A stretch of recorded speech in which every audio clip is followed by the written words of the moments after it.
introduce you to our tribe, the Children of Echoes. Yes, sir. With that, let's start. Sup, everybody? My name is Kartek. Welcome back to my YouTube channel. And today we got building up Kachina here during the 5.0 Natlan update.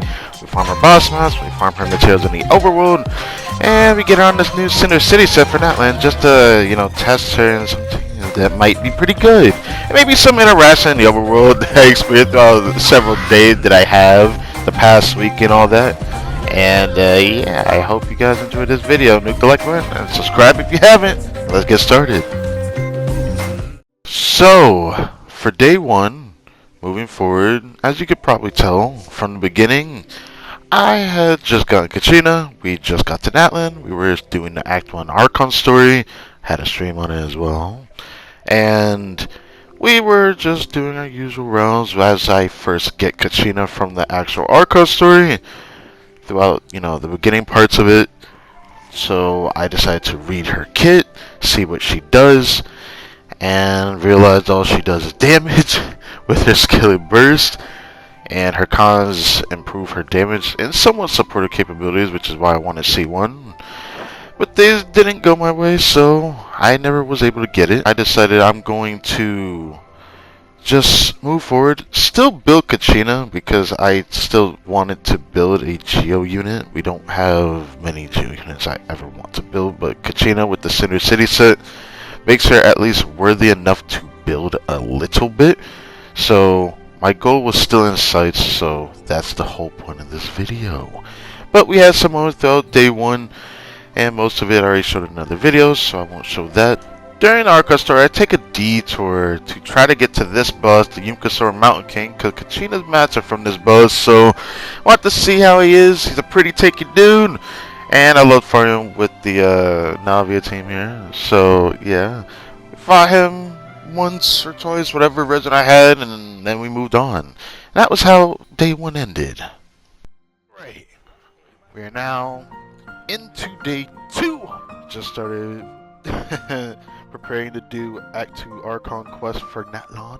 All I did was really just farm this boss during day 2, and that was pretty much it. Fought him 3 times and we moved on. Into day 3 though, this is when I started going heavy on the exploration of Natlan, and in this day we had our first Natlan commissions actually up in the region, so I wanted to experience that, and I've recorded, the moments that I had with that.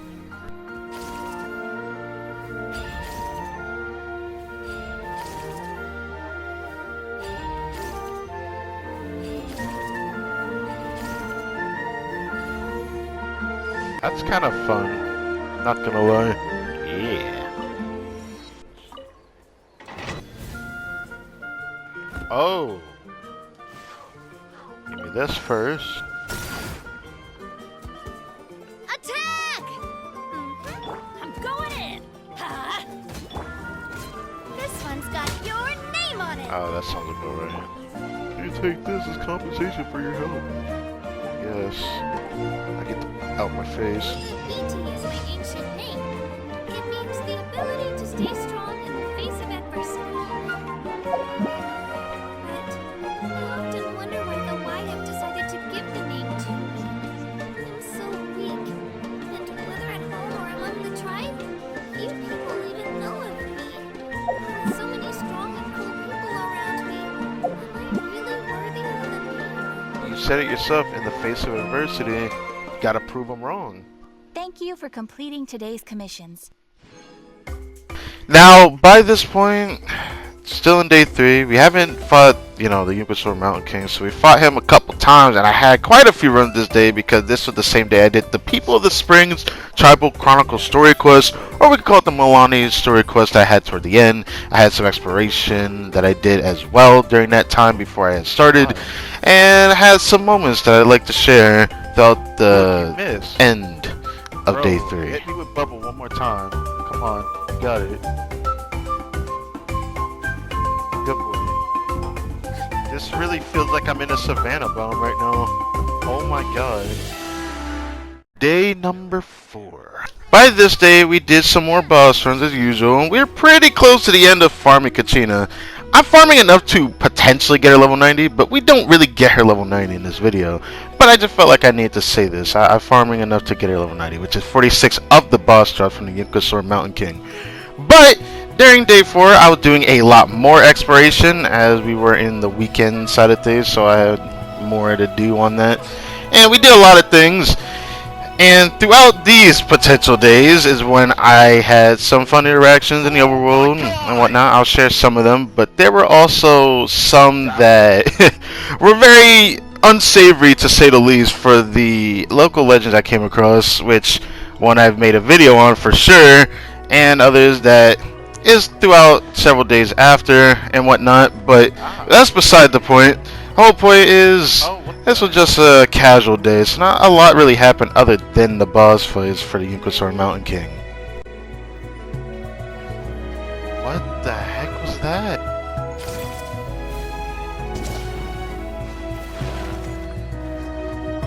Did I just drown? I can drown him? I didn't even know you could drown him! Oh my god, what the heck, man. That is crazy, but it makes sense. They can't swim after all. Oh, I just remembered something. You know, I forgot about this here. I had to change the setting to something else just so I can show this. I completely forgot about showing out the Natlan background. And I really do like this background a lot. Even though I'm so used to like the other one that you can default if you decide to turn off like regional specific backgrounds for when you go to the character screen here or party setup.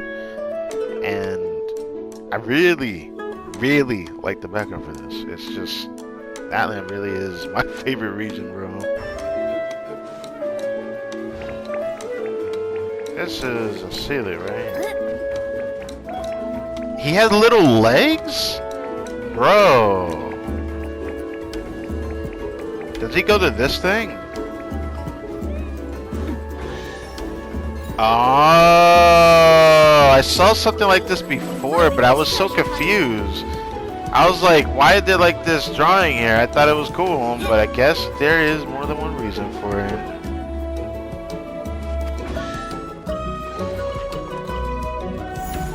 No. Get off! Don't make me go through that, I swear to God. They made me go through that. I'd have been so tilted. This one's got your name on it. Okay, chill out, Kamehameha, goddamn!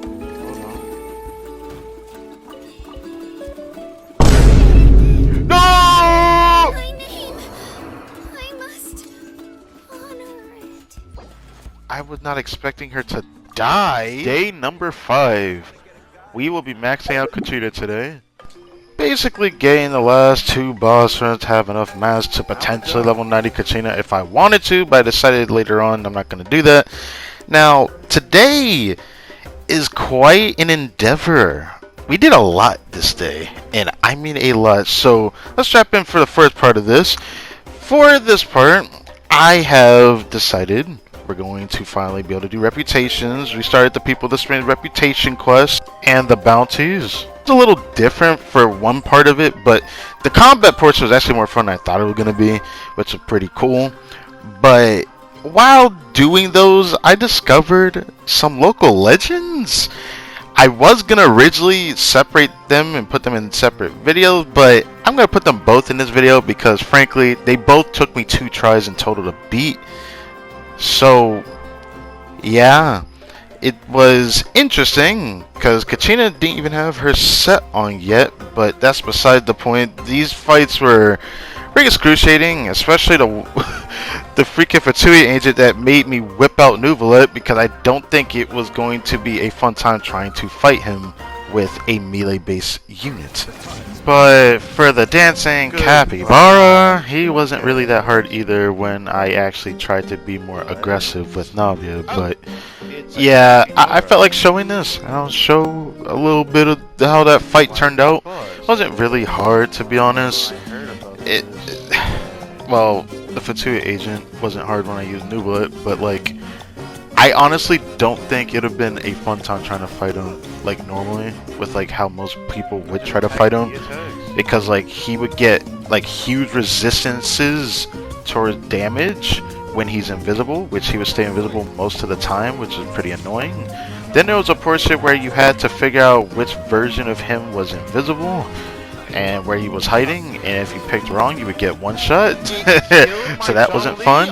I really don't like this boss design, but I still thought the fight was at least intuitive for like what can make a Fatui agent, you know, actually seem dangerous when we're used to just killing them pretty damn easily in the overworld. Lastly, this copy bar really wasn't that hard, man. As you can see, Navia slowly whittled him down, but the man had a lot of HP, man. Like, Jesus.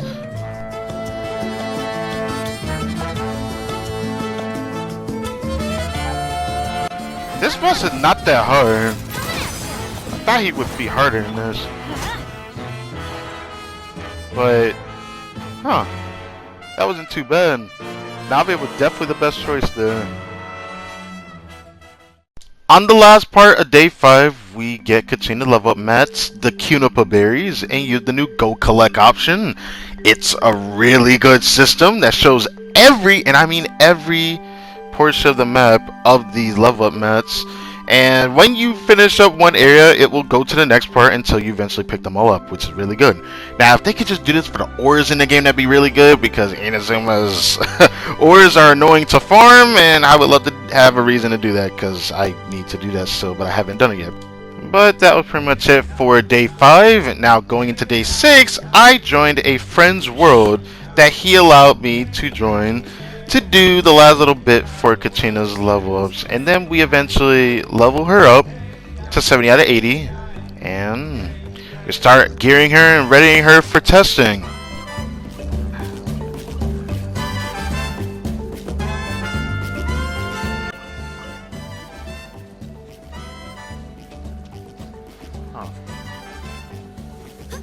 Well, that's it for that. Now we can level up Kachina,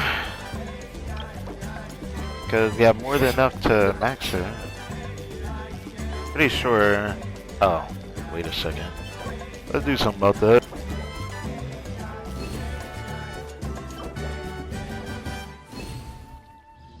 I'm gonna need something like that. Probably gonna need more than that, actually. Alright, let's see how much we can level up Kachina, because today we got Imagineering Theater Season 3. And I saw that Kachina can also be up there as like a character you could just throw in as one of the first Geo characters that hasn't actually had a geocentric Imagineering Theater yet. So I'm looking forward to putting Kachina up there.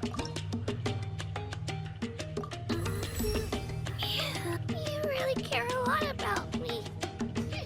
I didn't mean to cry, but I'm just so touched by your kindness.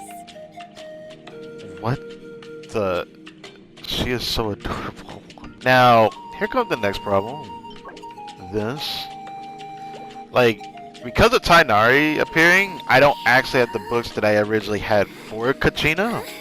So, right now, I'm just going to level her up so that I can use her in Imagineering Theater, and then probably work on her again afterwards. Though the court burned to rubble, the flame never once went out. It shall reignite the next morn, more radiant than afore. This is one of my favorite quotes from Lord Traore. I must keep working hard. Feel free to take it. Oh, there's 70. Now, I have enough to get to the next one, because I have enough to get her to 90. I want to get her to at least 80, so that was the game plan originally. I'm tempted to do 80 out of 90, because even though she'll be probably replaced by Xilonen because of all the rumors and whatnot, I don't really care for that. I want confirmed kits, so I don't care about all that. But either way, she will still have value, because there will be more than one use for this character. I don't play the game just for one or two characters. I don't play it for 2 different teams in the Abyss. I wonder where people are still getting that dried out mindset now, because Imagineering Theater gives me more options. With more options means we got more to do. And with more to do for character options Kachina's gonna have a place because obviously that new Natlan Cinder City set is going to have a lot of use. Since only Natlan characters can proc the best part of the passive that you can fully get out of it, it's imperative that if you play Imagine Theater Land, just making sure to have Kachina on it, and you know you want to use her in a certain team, she'll have innate value just because of that, so her value won't be diminished, and it won't be feeling wasted for me because I have more than one reason to build a chill character, which is nice. So since Kachina does all of her damage through her skill and burst, that's obviously the only thing I'm gonna work on. But it's all based off of her defense as well. The initial hit is the only thing that affects this, and then her mounted damage, she seems to do a little bit more if she's on the mount than off of it. Either way, I am going to try to build her a little bit, a mixture of damage and support when I get like the other set going, so I look forward to trying this on her.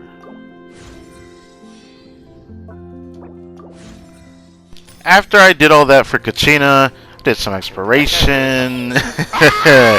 It had some moments, right? But other than that, I did some things just before I decided to upgrade some of my pieces. I did actually grind from the new domain for the artifact set, which, one thing to be certain, my first crafted artifact through the system with the sanctifying elixir component. Oh, what? We got a double crit artifact out of the cave. Oh, that is awesome. What the heck?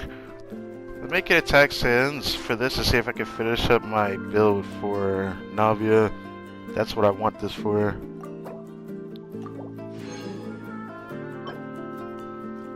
Oh, it can be 3-line? Oh, that's shameful. I mean, if the last set could be ER, this would be perfect. Woo! Okay, ER.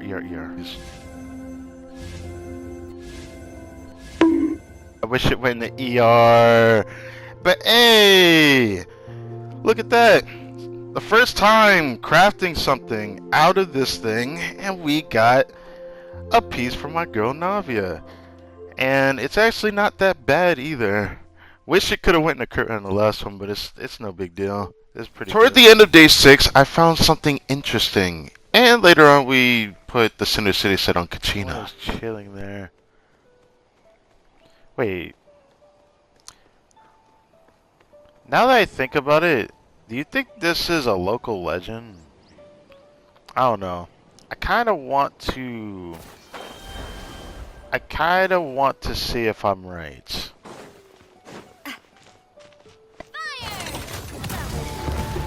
Yep. Clear the area! I'm going in! I was right. This one's got your name on it! Wow, you're tanky. Oh my god. Watch out!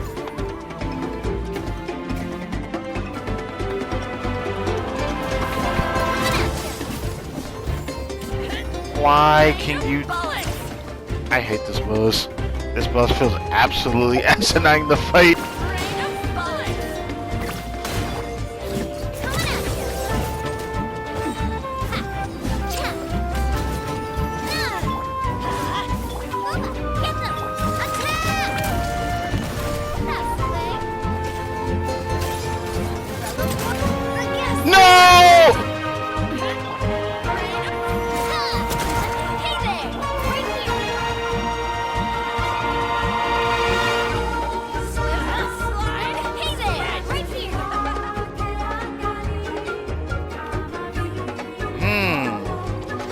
Suck it, Kachina's saving me today.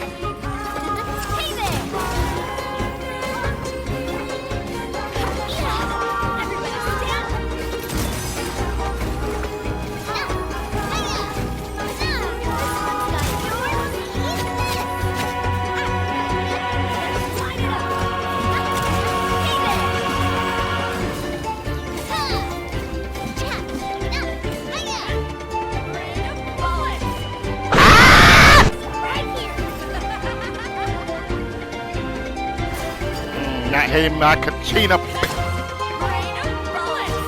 Let's light it up! Watch out! She's coming at you! Woo! What a boss, though. I'll say this. I enjoyed that. But that was ridiculous, bro. Like, they got the takiness, they got the non-staggering. It really be feeling like an actual boss fight that you have to actually play around, that you actually have to try to survive. Like, I love that. I actually love that. Oh, dude. Oh, I'm so happy I fought her, because I actually was going to ignore her at first. I did not think she was an actual freaking boss, a local legend. During this portion, we leveled some fodder pieces from the Scroll of the Center City set, so that I could just put my Kachina on it, and then test run it on my team with Navia. Now we have to settle, man.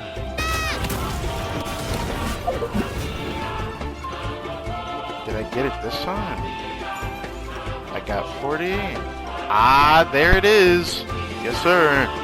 86% geodynamic bonus. That's like an extra gobble on top of it, bro. Oh, that is tasty. Which this would be my Xilonen gonna end up doing more damage. Works just like the white buffing. I didn't really see how so much geodynamic bonus in her kit, and then the geodynamic bonus goblet, and then yeah, that's too much geodynamic bonus. Okay. Let's see how much damage we do. This one's got your name on it! I didn't get to see the potential of damage because I forgot with the nighttime whispers on Navia, the second one would do more damage. Thing I need to show. The rotation I'm going to be doing most of the time, even though I don't really do this showcase later, but here we do our rotation like this with Navia. Do skill, then burst the Kachina because she can reposition her little but sometimes it doesn't work out, so you have to do this. From other people's experiences, I've noticed people complained about how clunky she can feel when you swap to her. If you're sprinting, you swap to her, she'll immediately get on her vehicle and do her animation. Then you press the skill one more time, and then she does an extended duration of her, night soul points, which is cool, but it can be annoying because you have to also get that same button to get off of it. So what I usually do, I swap to a different character, and it will put her turbo twirl on the ground when you use it. So that was what I was trying to show. And you can reposition like that, which is really nice.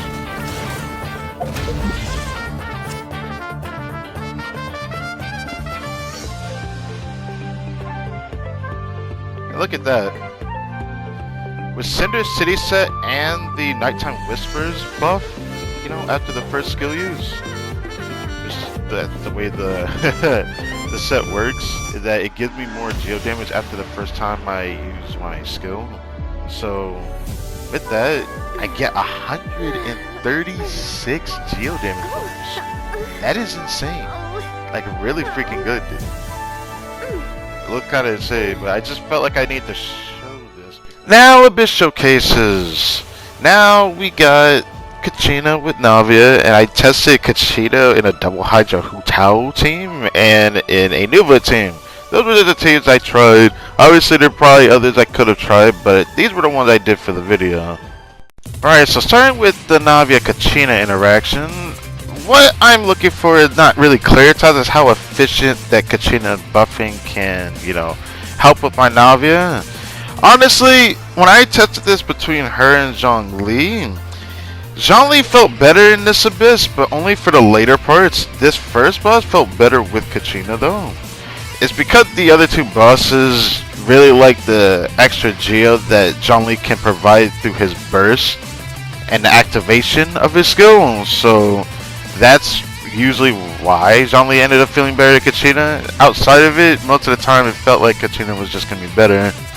Honestly, I could have cleared Legatus with this team better if I did my rotation a bit differently, but I'm still gonna share something a bit later on that.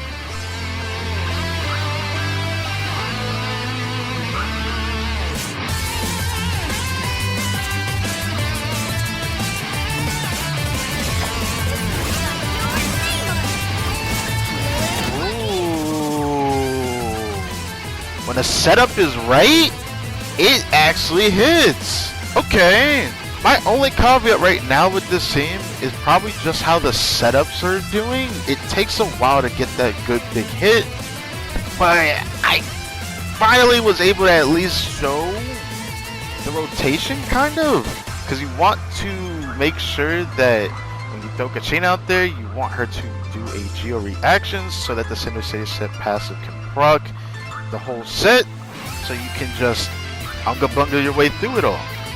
So I'm happy that it turned out well in its regard to that, and I think I'm set up with that clear. It just sucks that the way I would clear using Zhongli felt more easier to execute in terms of how much time before his shield goes down, because it takes me longer to take his shield out now, which is fine. I have like other ways I could have cleared it fast without using like Navia first and then tried it, but I wanted to just see how it felt clearing him the way I tried to normally. That being said, I could try one more thing and just see how it works. Now, I'll save you the trouble. I tried the double Hydra Futo team. I couldn't think of many other teams, but I just felt like trying it, and obviously, I can't get the power doing bonus. Obviously, I knew that going into it, but I still did anyways. Just to play Hutak, I rarely play her, so I just did it. And it was alright. It didn't feel like it was hard to play. I didn't have, like, problems, you know, actually surviving either with the crystal I showed up and all that. It was like the Xingqiu and all that. This specific double Hydra team. Not the one with Farina and all that. It's just, it makes me a little sad because I knew that I was going to get the Power Dead bonus proc from the crystallized for the Cinder City set proc.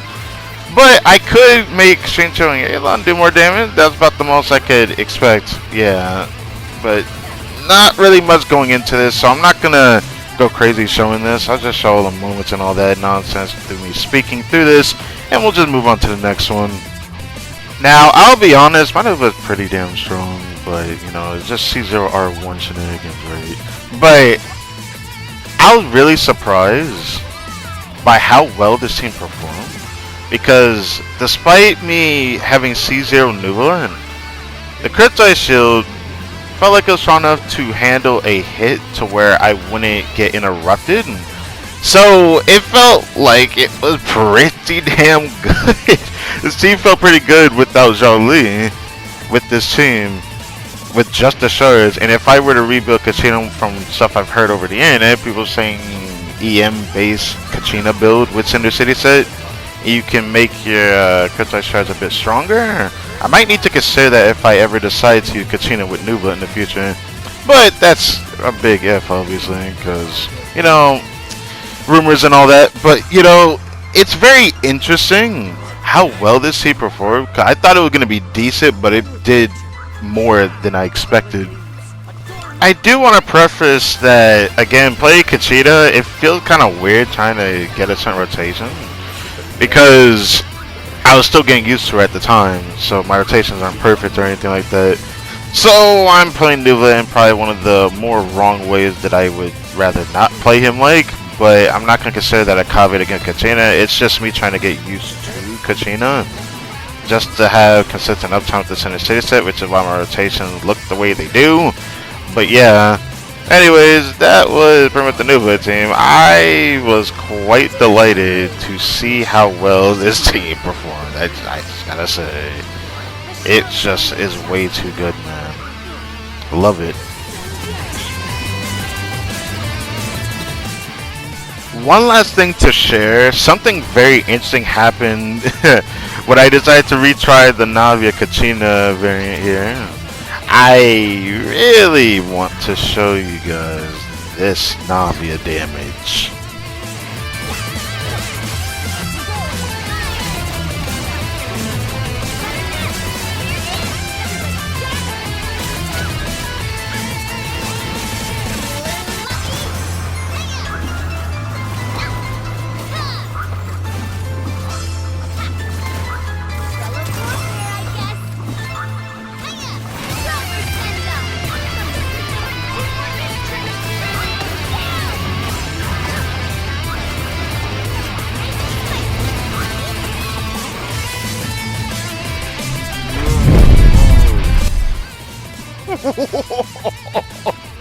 $454K. Let's go. Let's go, dude. Yes, sir. Alright, due to rotation of that boss a lot more appropriately, made the damage a lot higher, you know, but Navia crits. That was something I really wanted to show. That, oh my god, that was so good. So what do you guys think of Kachina? I absolutely love this cute bundle of joy that she is. I really enjoyed using her. Despite how not so strong she is, because she's really not strong at all.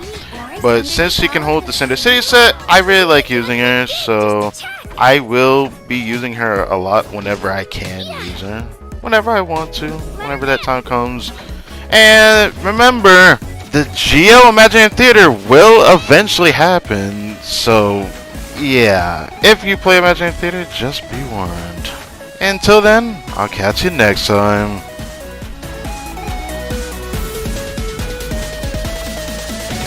Are my ears trembling? Sorry, but I can't really control them. They're way too excited right now.